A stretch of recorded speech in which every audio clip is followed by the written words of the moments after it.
एक प्रधान जी को हटा करके प्रधानमंत्री बचा लिया आपने।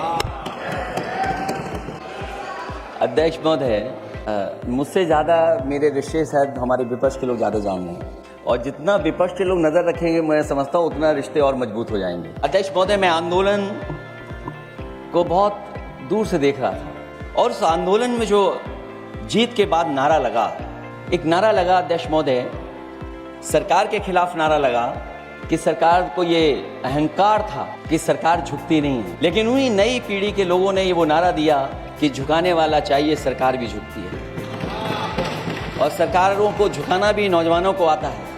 उत्तर प्रदेश में एक स्वतंत्र सेनानी, उनके नाम पर यूनिवर्सिटी बनी, मौलाना जौहर यूनिवर्सिटी बनकर के तैयार हो गई। इन्होंने कोई सरकारी यूनिवर्सिटी नहीं बनाई, और अगर कोई प्राइवेट यूनिवर्सिटी बन भी गई है तो उसको भी हथौड़ा लेकर के तोड़ने की तैयारी कर रहे हैं। ये नफरत की राजनीति कहां लेकर के पहुंचा देगी। और जब से बीजेपी की सरकार आई है तब से नफरत की राजनीति और दूसरे लोगों के साथ किस तरह का व्यवहार हो रहा है, उन्हें कहीं भी न्याय तक नहीं दिला पाई सरकार। और जब नौकरी की बात आ जाए तो अध्यक्ष महोदय, अग्निवीर भर्ती में भी जो हर साल में कितनी भर्ती होती थी, कभी 80,000 भर्ती हुआ करती थी, अब भर्ती केवल 10,000 हो पा रही है।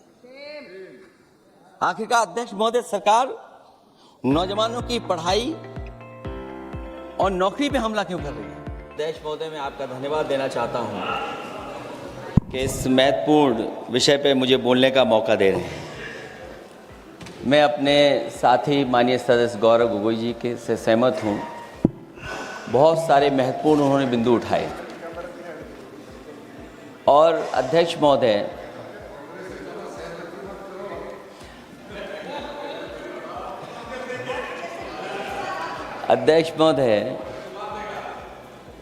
मुझसे ज़्यादा मेरे रिश्ते शायद हमारे विपक्ष के लोग ज़्यादा जान रहे हैं, और जितना विपक्ष के लोग नज़र रखेंगे मैं समझता हूँ उतना रिश्ते और मजबूत हो जाएंगे।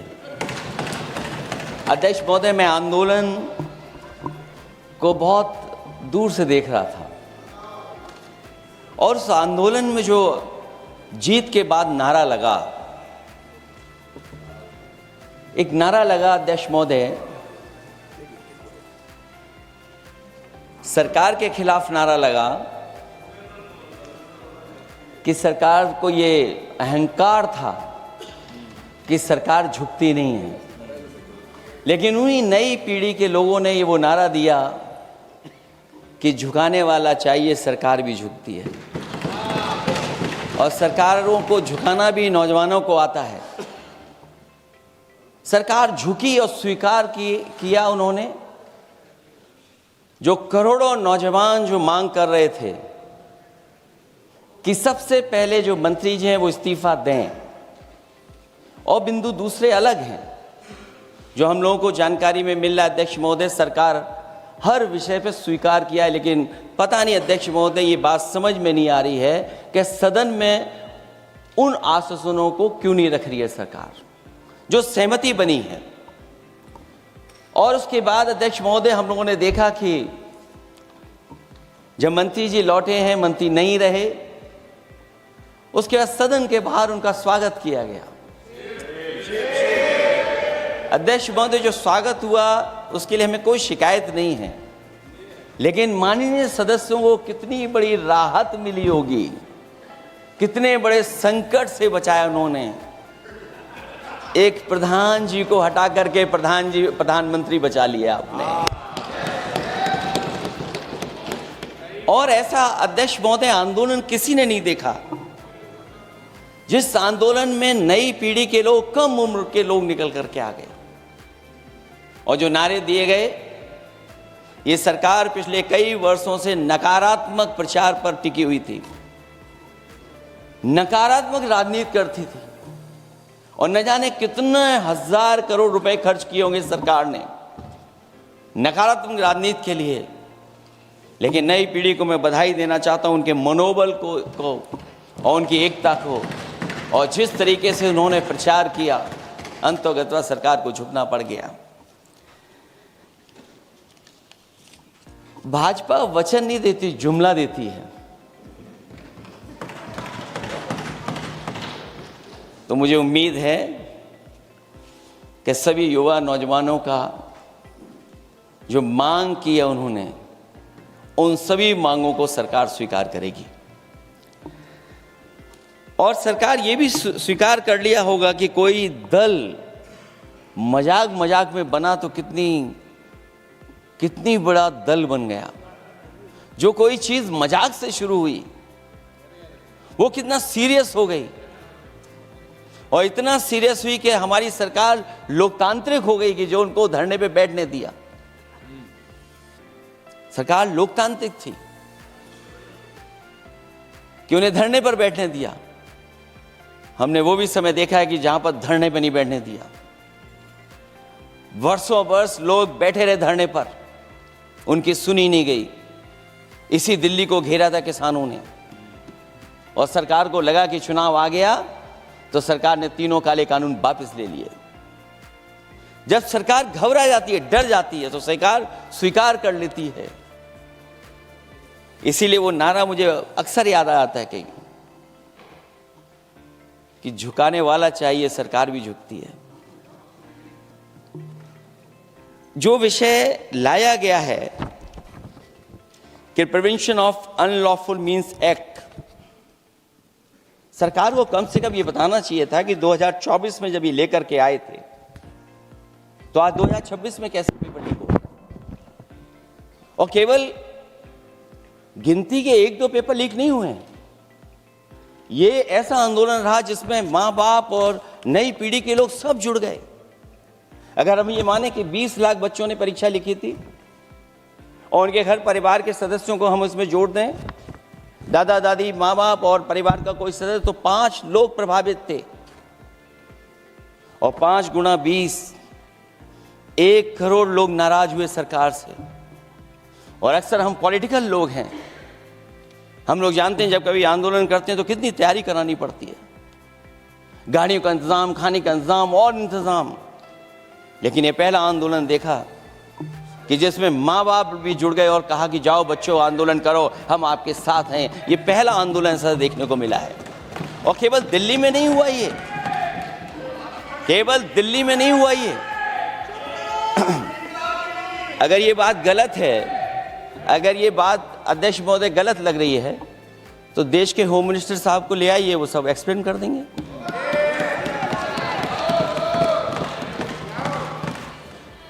पहला आंदोलन जिसमें माँ बाप ने साथ दिया, क्योंकि परीक्षा से कितना दुखी हैं लोग। ये जो परीक्षाएं लीक हुई हैं, कई महीनों पहले ये किताब बना दी थी। और अध्यक्ष महोदय, जो लोग चढ़ावा चोरी नहीं बचा पाए, वो पेपर लीक कैसे बचा पाएंगे? जो भगवान के दरबार से दान गायब हो गया, दान चला गया, वो लोग पेपर लीक बचाएंगे? किस कानून को, जो कानून पहले बनाया उसी कानून का संशोधन करके लेकर आए?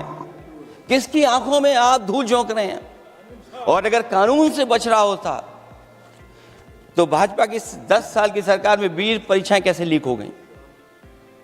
20 परीक्षाएं लीक हुई अध्यक्ष महोदय, जिसमें कोर्ट तक जाना पड़ा, उसके बाद परीक्षा रद्द हुई। दरोगा भर्ती का पेपर लीक हो गया, जूनियर इंजीनियरिंग के भर्ती का पेपर लीक हो गया, ग्राम विकास पंचायत अधिकारी का पर्चा लीक हो गया, नलकूप चालक भर्ती का, यूपी टीईटी का परीक्षा लीक हुआ। और एक बार नहीं हुआ, 3 बार पेपर लीक हुआ यूपी टेट का। हाई स्कूल बोर्ड का परीक्षा लीक कर दिया, इंटरमीडिएट की बोर्ड की परीक्षा लीक हुई, इंटरमीडिएट का फिर परीक्षा का लीक हुआ, कई बार हुई। सिपाही भर्ती लीक हुई। आप सोचिए कितनी परीक्षाएं लीक हुई हैं। और नीट परीक्षा कोई पहली बार लीक नहीं हुई, दोबारा लीक हो गई, कानून बनने के बाद लीक हुई। सहायक प्रोफेसर भर्ती लीक है, लेखपाल भर्ती लीक हुई। यूपी जैसे स्टेट, जो सबसे बड़ा स्टेट है, जहां से प्रधानमंत्री चुन करके आते हैं, वहां तक पेपर लीक हो जा रहा है। और जो संस्था परीक्षा एग्जामिनेशन करा रही है, वो एनटीए में भी आउटसोर्स कर दिया आपने। हम विपक्ष के लोगों को तो डर ये लगता है अध्यक्ष महोदय, कहीं ऐसा ना हो कि ये पूरी सरकार को आउटसोर्स कर दें। आउटसोर्स सरकार है जो सबसे विश्वसनीय संस्था है, उसमें आउटसोर्स पे आपने कर्मचारियों को रखा हुआ है। किस बात की जवाबदेही है? यही अकाउंटेबिलिटी है आपकी? कहीं अकाउंटेबिलिटी ये तो नहीं है आप अकाउंटेबिलिटी को ये न कहीं समझ बैठे हों कि अकाउंट को भर दे वो एबिलिटी वाला ही हमें चाहिए? कहीं वो अकाउंटेबिलिटी तो नहीं है? आप बताइए, एनटीए को आउटसोर्स किया हुआ है आपने। जिस संस्था की जिम्मेदारी है महत्वपूर्ण परीक्षा कराने की, उसमें सब आउटसोर्स।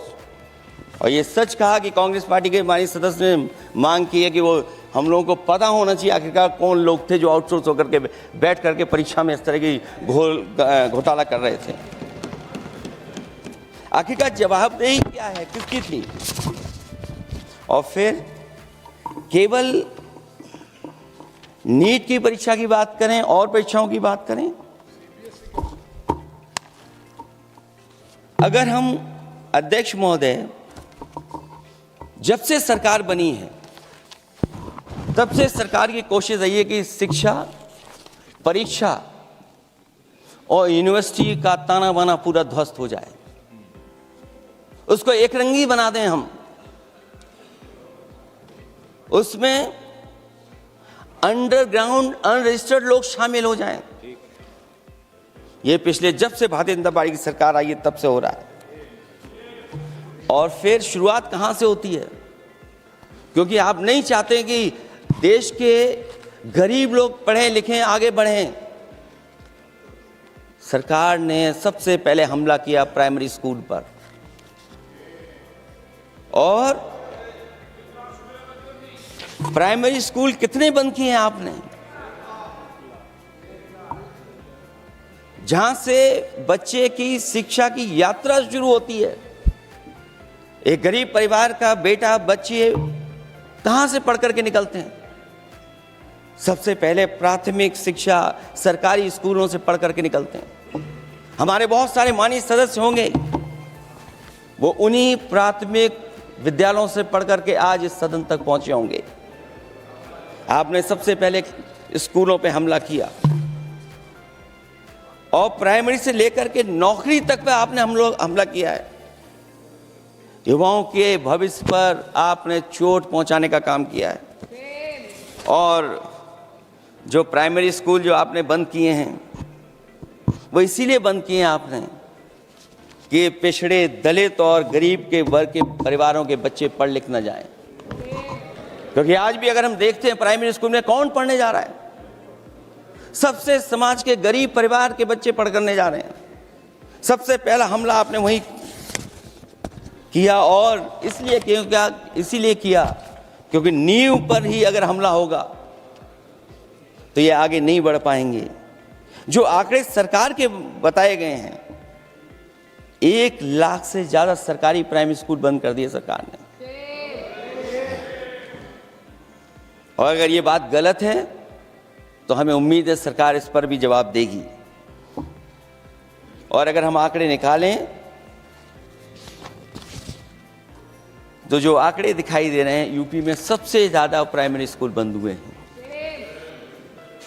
और ये सरकार के आंकड़े हैं कि 7 लाख से ऊपर विद्यालय थे जो अब 6 लाख रह गए हैं। और यूपी में तो सबसे ज्यादा बंद हुए हैं। उत्तर प्रदेश में 26,386 सरकारी प्राइमरी स्कूल बंद कर दिए सरकार ने। और केवल प्राइमरी स्कूल बंद नहीं किए हैं, नौकरी पे भी हमला किया है। 69,000 शिक्षक भर्ती को लेकर के बड़े पैमाने पर घोटाला किया गया। और घोटाला इतना बड़ा है कि वो सभी कोर्टों में गए हैं और पिछले कई वर्षों से आंदोलन कर रहे हैं। कोई स्थान नहीं बचा अध्यक्ष महोदय जहां पर वो शिक्षक भर्ती के लोग न गए हों। मंत्रियों के यहाँ गए, आंदोलन किया है, हाई कोर्ट गए, सुप्रीम कोर्ट गए। लेकिन देखिए सरकार भी कमाल की है कि सरकार उनको नौकरी नहीं देना चाहती, और इसलिए नौकरी नहीं देना चाहती है क्योंकि उन्होंने भर्ती गलत की है, और भर्ती में जिन लोगों का अधिकार छीना है वो सबसे ज़्यादा पिछड़े और दलित परिवार के बेटे जिनका अधिकार इस सरकार ने छीना है। और ये अगर बात नहीं ठीक है तो हमें उम्मीद है कि सरकार इसका भी जवाब देगी। माध्यमिक स्कूलों को भी बंद किया जा रहा है और बड़े पैमाने पे स्कूल बंद हुए हैं, और जो बोर्ड की परीक्षाएं लीक हुई हैं पूरे देश में बड़े पैमाने पर बोर्ड परीक्षाओं के पेपर लीक किए गए हैं। अध्यक्ष महोदय, हम जानना चाहते हैं कि आखिरकार 10वीं और 12वीं के पेपर लीक क्यों हो रहे हैं? 10वीं और 12वीं के पेपर लीक क्यों हो रहे हैं? इसके लिए अगर कोई सरकार के पास जवाब हो तो बताएं।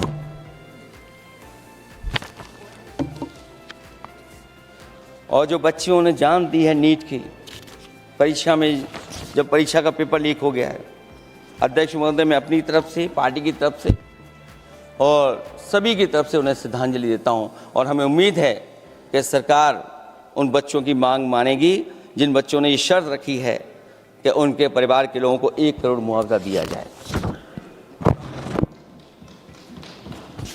जब उच्च शिक्षा में जिस तरीके से भर्ती हो रही है, अध्यक्ष महोदय, जो उच्च शिक्षा की भर्ती है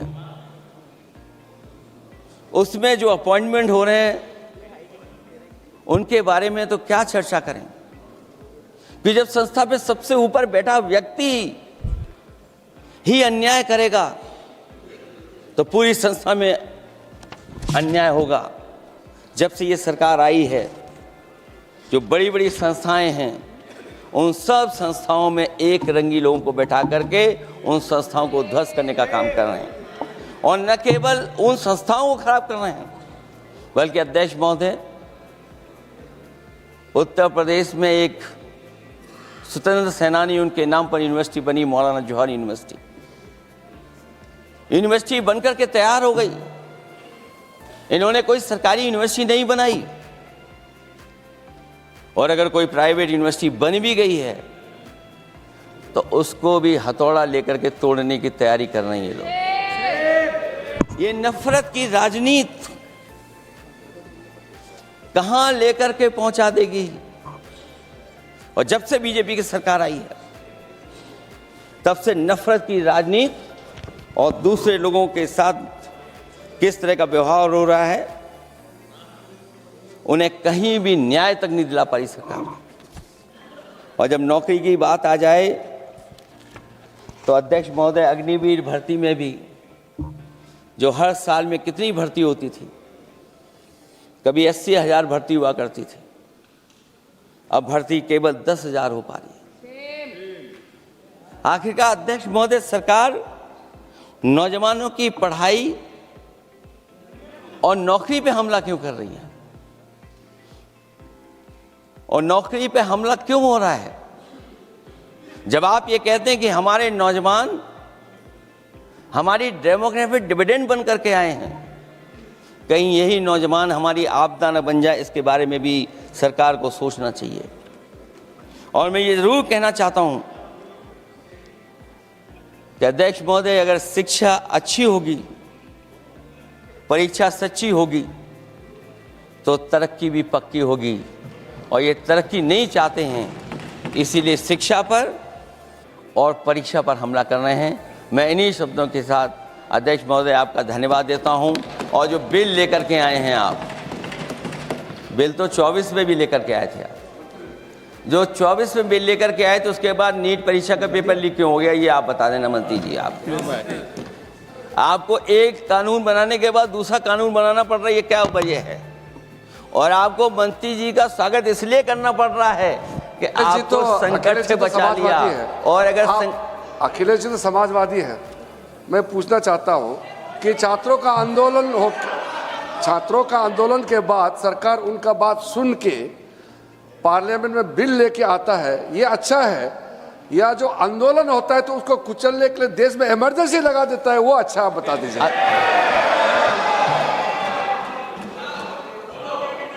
अध्यक्ष महोदय, अध्यक्ष महोदय, मैं इमरजेंसी को तो नहीं देखा हूँ, लेकिन इमरजेंसी में क्या क्या हुआ है वो अभी दिल्ली की राजधानी में भी देखने को मिल गया है।